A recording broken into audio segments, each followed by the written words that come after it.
This is a CBS News special report on the findings and recommendations of the National Advisory Commission on Civil Disorders. Harry Reisner reporting. In downtown Atlanta, there is a street corner where men come before dawn to pick up a day's work and a day's pay, where you can see and hear about the indignity of being black in rich white America. I have to pay more for my food, more for my car fare, more for rent, more for everything. Every time I come to town, you overcharge me for everything I get, and I better not even cross a light. You're going to double charge me for that.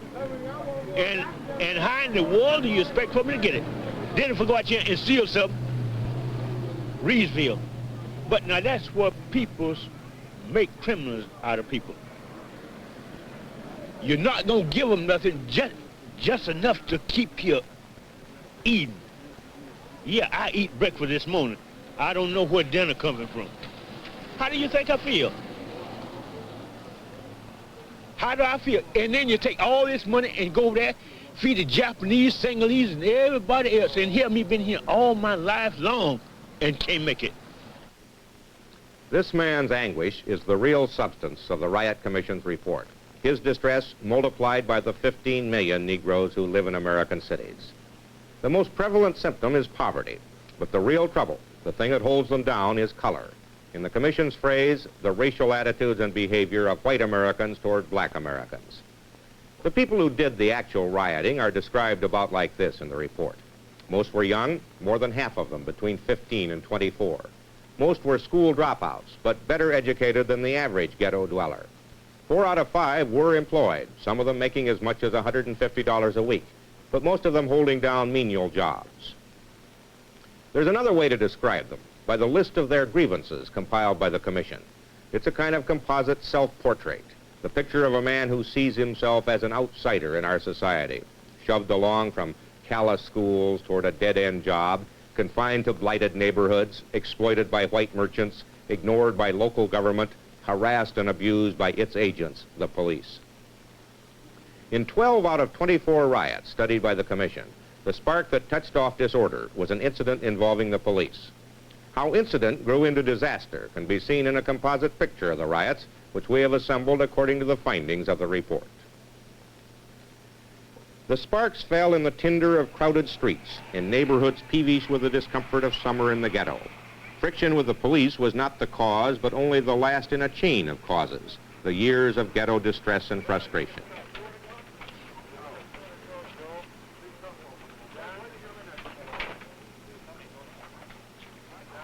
The first serious acts of lawlessness, looting.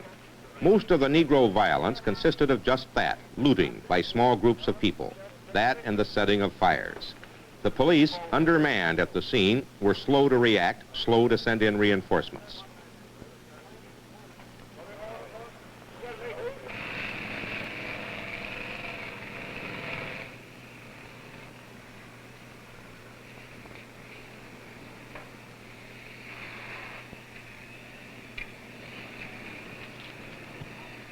When help came, it was too late and too much. Police reinforcements, the National Guard, both overreacted, responding with a violence out of proportion to the threat, responding in many cases with the only weapons they had, deadly weapons.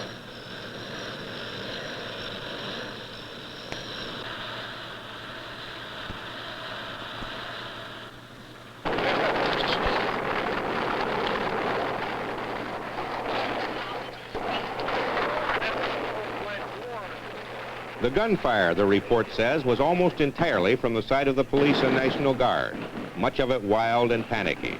There was some sniping, the report says, but relatively little.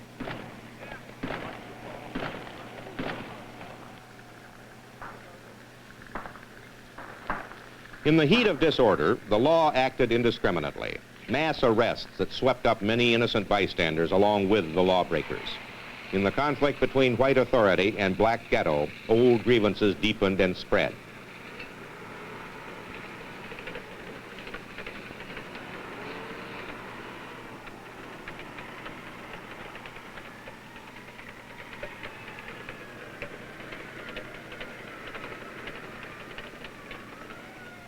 In most cases, it was only in the later stages, after panic had been turned loose, that crowds were caught up in the riot psychosis and joined in the looting and burning. The targets were almost entirely ghetto stores owned by whites, out of control.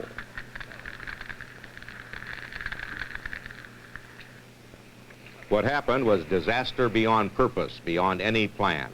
83 dead, most of them Negro civilians. The loss in dollars was much less than estimated at the time. The damage to the nation's spirit is not to be measured, only to be salvaged if we can. Why did it happen? The report analyzes it in this way. Rising Negro pride, emerging in the civil rights movement, continual frustration and disappointment, tension so high that it was ready to snap at almost any incident. What turned incident into disorder? The violent response of our own institutions, the excesses mainly of the police and the National Guard. But the Commission also blames local governments for being out of touch with their Negro minorities, for failing to respond to the signals of ghetto grievances. It also criticizes the news media, the newspapers, and television for the same thing. Also for making the riots seem more like civil war than they were, partly by overplaying Negro violence, by carrying hasty reports from city officials on the amount of damage. I remember getting and used damage from Detroit, a figure that has since proved 10 times too high. The Commission is critical, finally, of Negro militants who heated up the atmosphere of the ghettos, made them more receptive to lawlessness, and exploited the disorder once it began. But the report concludes there is no evidence that any riot was planned or instigated by any Negro organization, or that riots in any city were caused by outsiders. In explaining the origins of the riots, the report calls attention to the historic tradition of lawlessness in this country, the vigilante violence that dates from frontier days and that has often been used against the Negroes themselves, from lynchings to the race wars of the early 1940s. And the threat of violence, the Commission warns, is contained in the country's very preparations for maintaining law and order in the summers to come. In the matter of riot control, of keeping any future incident from spreading into riot, the Commission warns against repeating one of last summer's gravest errors, the error of excessive force. As an example of reform in progress, the report cites the police force of the city of Atlanta. Nelson Benton reports on what's going on there. Henrich, wagon 20. Pooh, wagon 21. An Giddy, integrated wagon police 30. force is a must, says the Commission, a visible symbol for the ghetto that police are not just the agents of repression put there by the white majority. 14% of Atlanta's police department is Negro, against only 5% in the cities the Commission studied for its report. And it recommended that there ought to be more Negroes in the command jobs of sergeant, lieutenant, and captain. The Commission was critical of many police departments for using ghetto assignments as punishment tours for bad policemen. It should be the other way, they said. The best officers, specially trained, should work in the worst neighborhoods. Atlanta, like most cities, polices itself largely in patrol cars, the only way, officials say, to cover the territory with the number of police and the amount of money it has. But the President's Commission was disturbed by this trend. It would like to see more police walking the beat, at least in the ghetto areas. Atlanta has gone back to the foot patrol in slum neighborhoods, at least from 6 in the evening to 2 a.m. The Commission feels this helps the cops to know what's really going on, but mostly it helps to answer one of the most frequent complaints ghetto dwellers have about the police, that they're not concerned with crimes against Negroes, that when you need a cop in the ghetto, you can't find one.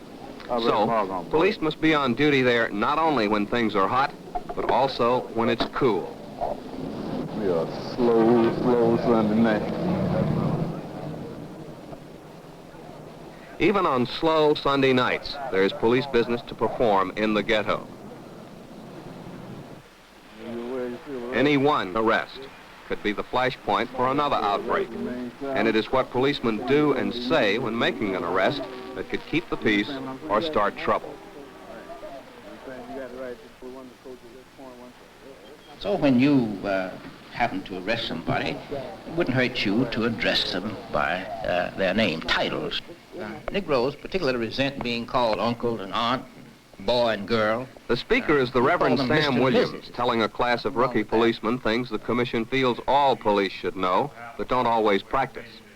Williams is a professor of philosophy, a civic leader, and he's a man who knows how it feels to be called boy.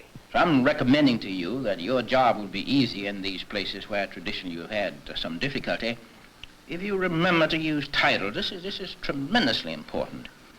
And then another thing, gentlemen, you ought to learn how to do, and that is exercising proper restraint when you're going about your work.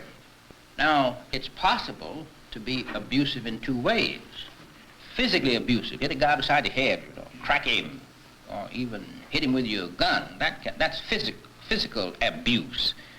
But there's another kind of abuse, and this, I want to submit to you, is very important. I want you to be very careful as you go about your work and observing this one. That is, don't commit it. And this is what I would call emotional or spiritual abuse. You see, you may never hit me, but if you don't respect me as a man, this does me more harm than hitting me. I'd rather you hit me so I could, fight it out with you, man to man. But do not abuse my person by disrespecting my humanity. The Negro ghetto is a mystery to most police, except as a source of crime. But the commission suggested that police start looking at it as a place where people live, with all the problems that poverty and alienation bring. The police, they said, must broaden their view of their role as law enforcers to include many welfare functions. Atlanta, among a few other cities, meets this need through a group of police officers assigned full-time to what it calls the Crime Prevention Bureau.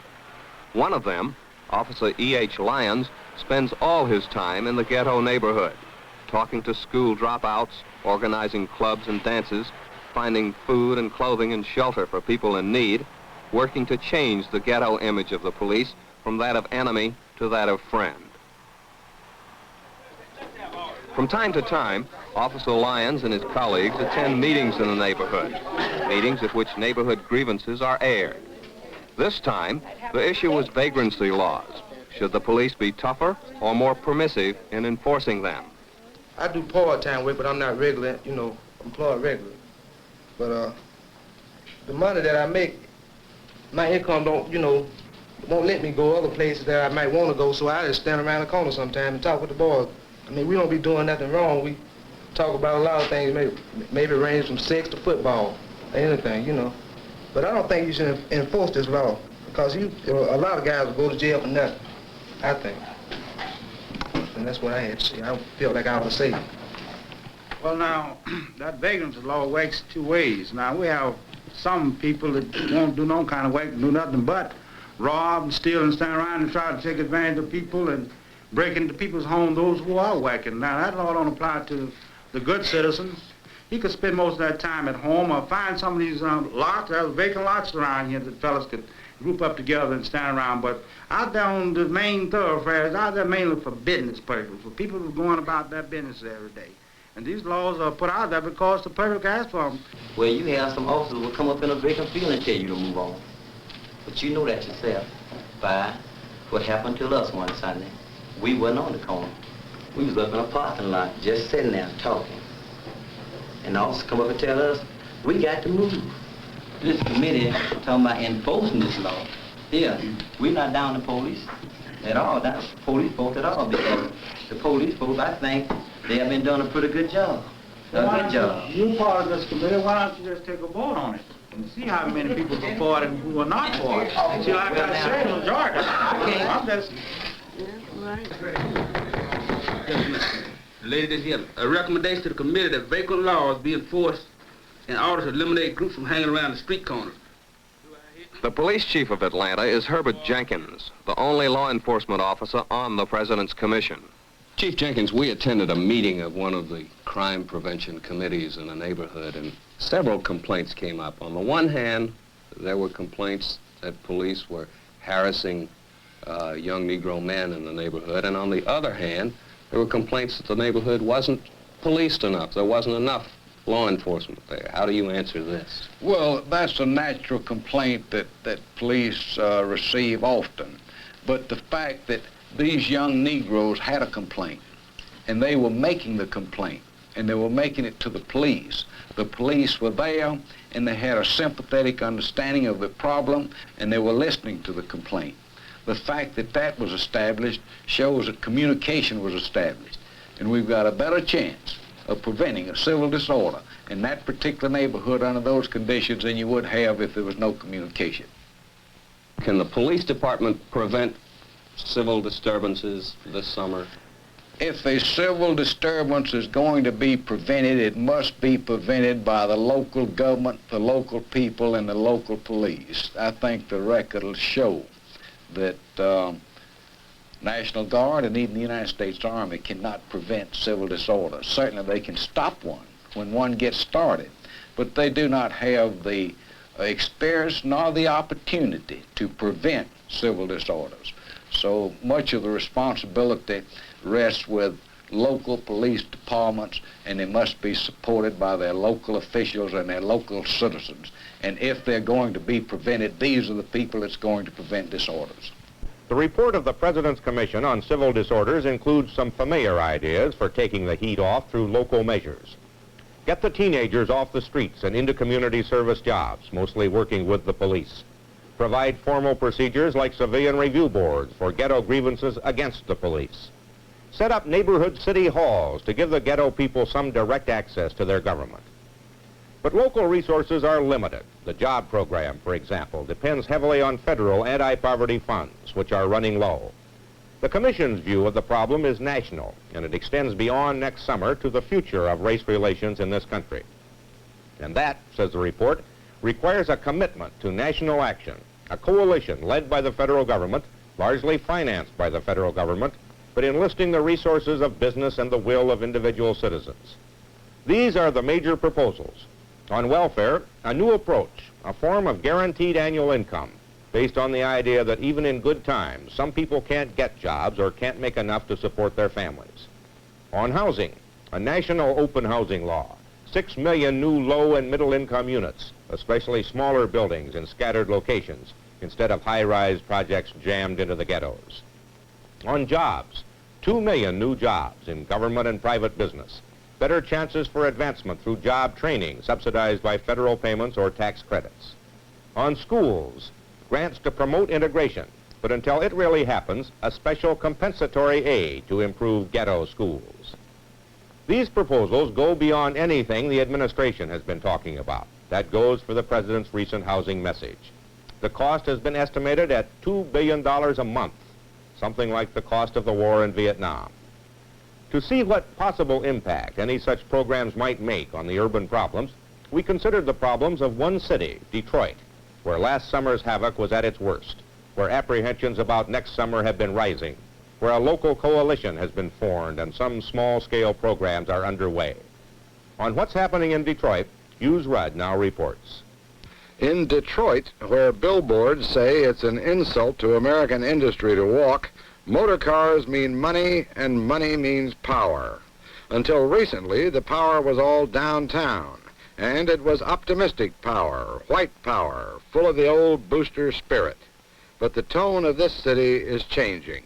Mayor Jerome Cavanaugh.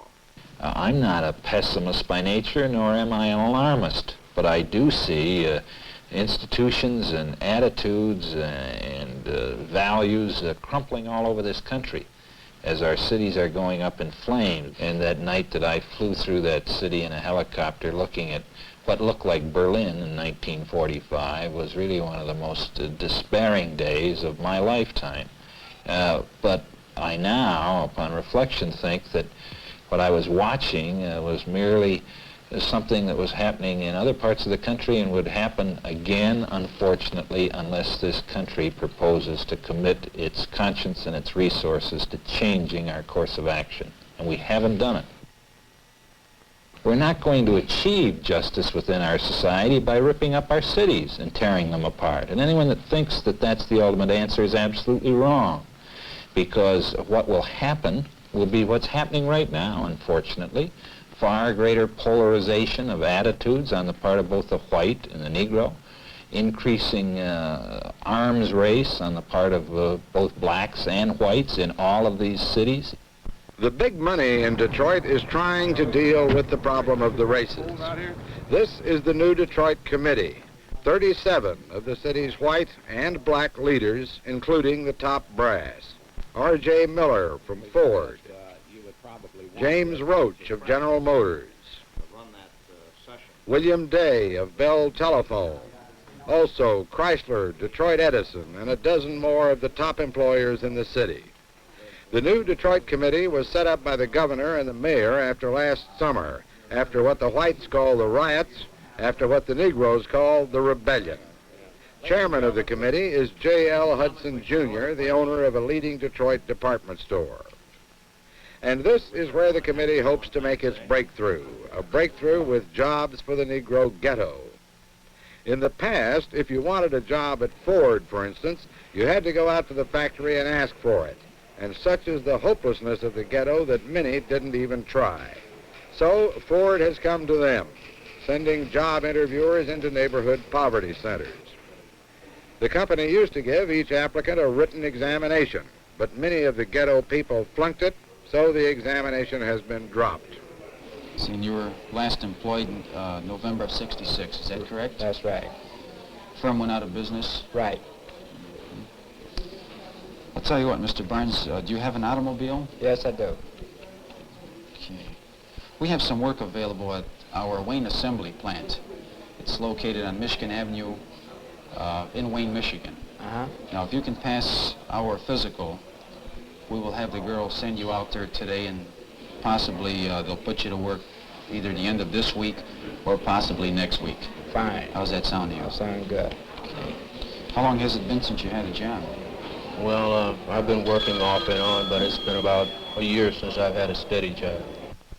Do you think that the riots accomplished anything? Yes, I think it did. It accomplished jobs anyway. After the riot, they opened up more new jobs and everything. A lot of people wasn't working, now they're working now. The President's Commission report would call all of this a good start, with lots still to be done. The Commission says the government should get behind the program and push it. Subsidize private companies by giving them money or tax credits to train the hardcore unemployed and to open higher positions to them. The new Detroit Committee says its job program has resulted in the hiring of 55,000 people, nearly half of them Negroes. But it has barely made a dent in Detroit's unemployment problem. With new arrivals and school graduates, there are actually more people looking for work now than there were last summer. And to many in the Negro community, jobs are not enough of an answer. The Reverend Albert B. Clegg, Jr. The efforts that Ford is making, the efforts that other members of the New Detroit Committee are making represent a tokenism of a kind, but more essentially it represents the fact that they don't understand what the situation is. I think Ford, I think Hudson himself, and I think some of the other members genuinely would like to do something if they knew what to do, but I don't think they understand anything about the black community. They don't have the slightest comprehension of what the problem is, and any efforts that they make in any direction are futile efforts. They're just whistling Dixie. They don't know what's happening at all. What is the problem? Well, the basic problem, in not only in Detroit, but throughout America for black communities, is the black man has changed his concept himself. The black man now wants freedom, equality, but in a sense that the white man doesn't even understand. He wants dignity. He wants control of black communities. That's why the word black power is meaningful to black people and frightening to white people. Black power means the power to control your own destiny. That's what black people want. They want to control the community, the economics of the community, the politics of the community. They want to control this everywhere. And in Detroit, this is what black people want. We're tired of having white representation, represent us downtown in city government. We're tired of having white merchants take care of our business. We're tired of having white teachers in our schools, white principals, white administrators. We want all of this to be black, because this is a black community. We have been isolated from the white community. This is built into the very fabric of American life, the isolation of black people. We're separated because the white man has decided that he wants us separated. We're in a separate community always, not by choice, but because that's the only place we can be. The question is whether we're going to permit the separation to be used for our exploitation, or whether we're going to use the separation for our own benefit. While no one voice speaks for the Negro, the theme you hear on all sides is self-determination, black power. One of its prime objectives is to dislodge white business from the ghetto, to keep the dollars from flowing out. And the first wedge has been driven, a black cooperative grocery store. One of the founders thinks the black man should not only control his own community, but be ready to defend it. Edward Vaughn. Certainly, I think black people are prepared to defend themselves. You know, if white America wants to play Nazi, black people will not play Jews. I think that's basically what it is. I don't follow that. I say if white people want to play Nazi, if they want to do like Hitler did, then we aren't going to walk into gas chambers like the Jews did. We believe that there is afoot in America efforts to exterminate black people, efforts of genocide. And we will not allow this to happen to us. We have no designs upon their community. We're simply talking about our own community, and we will control our own community. And it is up to them whether they will allow this to happen or not. If they said no, then there's no hope. If they said yes, then there can be coexistence. If not, then that's the end. If black power and self-determination seem to be what's happening in the Negro community, then whatever happened to integration? How would Detroit Negroes vote if they had a straight choice between integration and black power? Horace Sheffield, an official of the United Auto Workers Union. I don't think there's any doubt but that the vote would overwhelmingly come out in favor on the side of those who believe in staying in the society they helped to build. And incidentally, there have been a number of tests. We've had elections here where some of the elements have, advocated all black slates in this town, and it's never succeeded. And so the exponents of this theory have run for office themselves, and they've never succeeded. And I think it's evident all over the nation, you see. A survey was made not too long ago in which it came out that 90% of the Negroes in America felt that Martin Luther King was the most effective leader. They supported the NAACP. 85% of Negroes from one end of the country to the other in all classes. And it seems to me that really the evidence is there that Negroes want to belong in this, want to be a part of this society. When most people think of integration, they think of schools, where it started, with that well-known deliberate speed. It has been more deliberate than speedy, and to some Negroes, it no longer seems the most important goal. The Detroit public schools, in relation to whether an integrated school is better or an all-black school, aren't doing the job with any of the youngsters. The school studies have shown that they aren't teaching either white or black. I believe it's necessary for black youngsters to have some identification of themselves, some knowledge of their history in order for them to learn. And part of it is they give black youngsters pictures of Dick and Jane playing in a suburban street, which means nothing to them. You know, you have to talk about your own street. They have to be able to see themselves in a good light if they're going to be interested enough to try to learn. Without waiting for integration, Detroit is trying to improve the ghetto schools, trying what the President's Commission calls compensatory education in one junior high school district. To support it, the state and federal governments have invested over $1 million in 2 years. $1 million to pay for smaller classes, operating 6 days a week, with more challenging courses and heavy emphasis on teaching children to read. Perhaps most important for these children is the feeling that in this classroom they are not second-class citizens. The principal of the junior high school is Martin Kalish. I think that we have demonstrated, even though the program is only in effect 2 years, that compensatory education is a success. A success, but in a limited sense. And I want to say this very honestly because I think it needs to be said. That compensatory education is important, but the social conditions under which these children live is also important. And until the society decides that it has to do 2 things, provide compensatory education, but also provide for a better way of living for our children, better housing, better economics, better medical facilities, we are not going to totally solve the problem. On some ghetto problems identified in the president's report, Detroit has made no progress. Complaints about the police are heard as often as before, and urban renewal has scarred the ghetto without healing it. To whites, the words urban renewal have a promising, hopeful sound, but to blacks they mean move out. In a block like this, as many as 1,000 men, women, and children have been forced out in the name of some progress yet to come, making way for expressways or for apartment buildings which most of them can't afford to live in. Low-cost public housing is a key item in the report, but none has been built in Detroit since 1954. Mayor Kavanaugh has a plan to build apartment houses for the poor on 1,500 empty corner lots, but so far the plan exists only on paper. The culture of poverty, that's what the Riot Commission calls it. The culture of poverty starts with unemployment, or employment in the lowest status jobs. Many Negro fathers can't take that degradation and leave their families to escape their own failure. Mothers are forced to work. Left on their own, children grow up in a jungle where crime breeds on insecurity, and there seems to be no way out within the law. Crime is the law of the ghetto. The report says children growing up under such conditions are likely participants in civil disorder. Joe Strickland, a reporter on the Detroit News, has the reputation of knowing the ghetto better than anyone. He should. He was born there.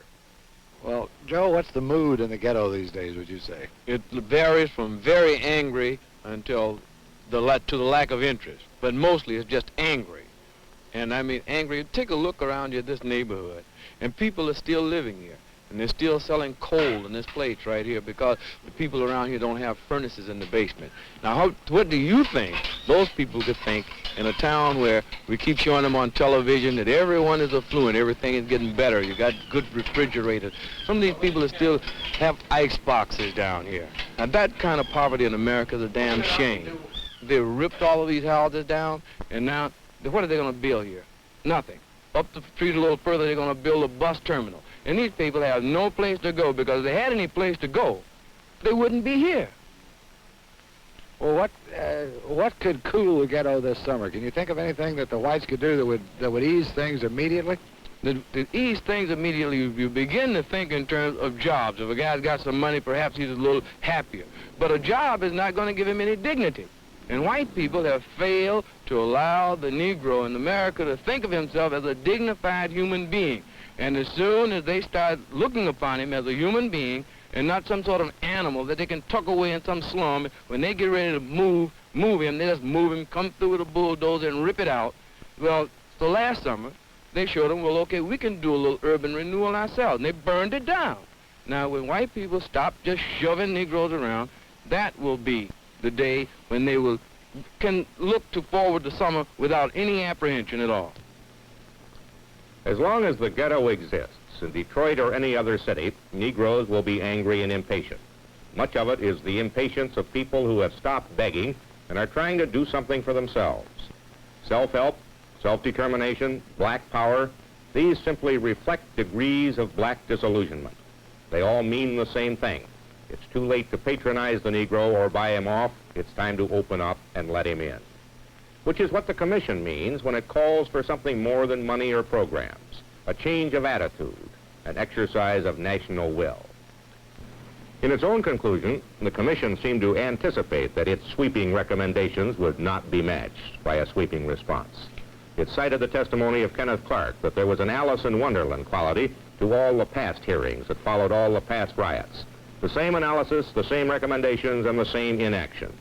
The Commission cites this as a warning, not a forecast. It stressed what could be done, what should be done. Beyond this, it could offer only a qualified hope. Here is the warning and the hope. If I were to make any conclusions from the evidence, what I've observed in my own lifetime and what I see in American history, I would have to conclude reluctantly that this society does not have the moral or the ethical substance to deal intelligently with problems of racial justice. I think if we could move now to do these things, we could make America into what we want it to be. And otherwise, I think it's going to become something far different from what we want it to be, and we tried to set that out as truthfully and honestly as we know how. Well, what's really important here, and I hope this will be the principal impact of our report, is will. It's not so much money or legislation, it's will and determination on the part of the American people. What the Commission has told us, finally, is this. The history of racism in this country has reached a dead end. The Commission says the deepening racial division in this country is not inevitable. The movement apart, it says, can be reversed. The alternative, the two races, white and black, at war. And, ultimately, the destruction of basic democratic values for all America. This is Harry Reisner. Good evening. This has been a CBS News special report on the findings and recommendations of the National Advisory Commission on Civil Disorders. Harry Reisner reported.